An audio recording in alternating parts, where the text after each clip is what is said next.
other way a tank can kill your goldfish is if they jump out. Though I guess that's more the fish killing itself, but it stems from the tank water being too high. Welcome to the tank chapter of my 4-part series, Why Does Your Goldfish Die? If your tank is too small, your fish could die over a period of time, or immediately. There is a big myth in the fish keeping world that a fish grows to the size of their tank. What they actually do is they grow and get stunted to the size of their tank. And that's not good for them. What happens is, yes, the organs grow, but then a bacterial infection happens and that's what takes the fish out. So how can a tank immediately kill your fish? If it's too deep in relation to the sides. Deep water by itself is not the problem. You don't want this little skinny tank. You want there to be a broad surface area. In other words, there's gotta be a lot of length and there's gotta be a lot of girth. The bigger the surface area of the water, the easier it's going to be for gas exchange to take place,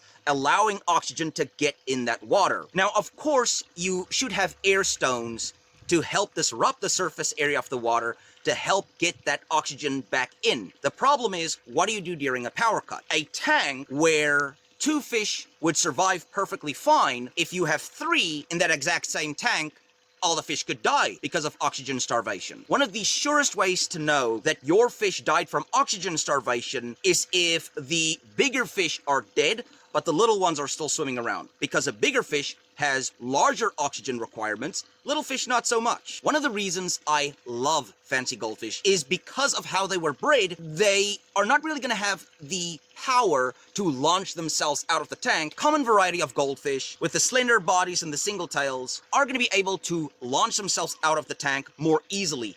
Definitely want to make sure you've got a lid on. Be very careful when it comes to electrical equipment with your tank, like heaters and pumps and stuff. If it breaks, it can either electrocute your fish or you. Heaters also do sometimes fail, resulting in pushing the heat up and cooking your fish. Make sure that your equipment is still safe to use. There's no MacGyver work that you did there. Make sure if you buy a heater from a fish store that there's no cracks in it. And something that you want to be careful of, if it's winter time, the water's very hot, you take that heater out, it's exposed to the cold air, that thing just pops. I was gonna put the tank plants in the care chapter of this 4-part series, but since this also involves the tank ecosystem, I figured it's better to put it in this section. South Africans, for whatever godforsaken reason, always wants to put calla lilies in their pond water. Oh, well, it's pretty, it's also poisonous. You have enough of them, kill your fish. And people will be like, oh, I've never had a problem, until you do. People will wonder, well, how can I put more oxygen into my tank? And instead of going for an air stone that was literally designed for that, they go for plants, which seems like a great cost-effective solution. Of course, ignoring the fact that goldfish love destroying plants. Yes, plants do put oxygen in the water during the day. It is a process of photosynthesis. Problem is, at night, the process is reversed. Meaning all those wonderful plants that's supposed to put oxygen into your tank now removes it. I am really not a fan of plants in your goldfish tank. And the fake ones just look weird. If you want a plant in your goldfish tank that is gonna help generate oxygen, but you won't have to worry about removing too much oxygen at night, it actually looks kind of pretty. But it's subjective, I guess.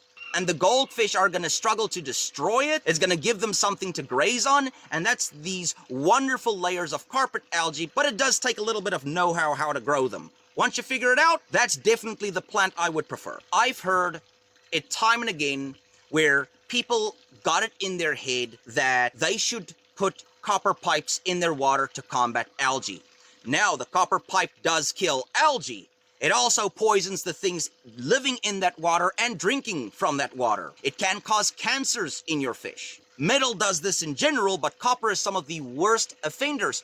And you know the biggest joke? During my grandfather's generation, when he was like, I don't know, 20, 30, they realized copper in the water is not good for your livestock. And yet still to this day, you have farmers who will put copper pipes in their livestock's drinking water. Well, my sheep never complain. Sheep don't have human vocal cords and larynx. They can't physically say, hey, dumbass, you're killing us. I mean, before we should be killed for food.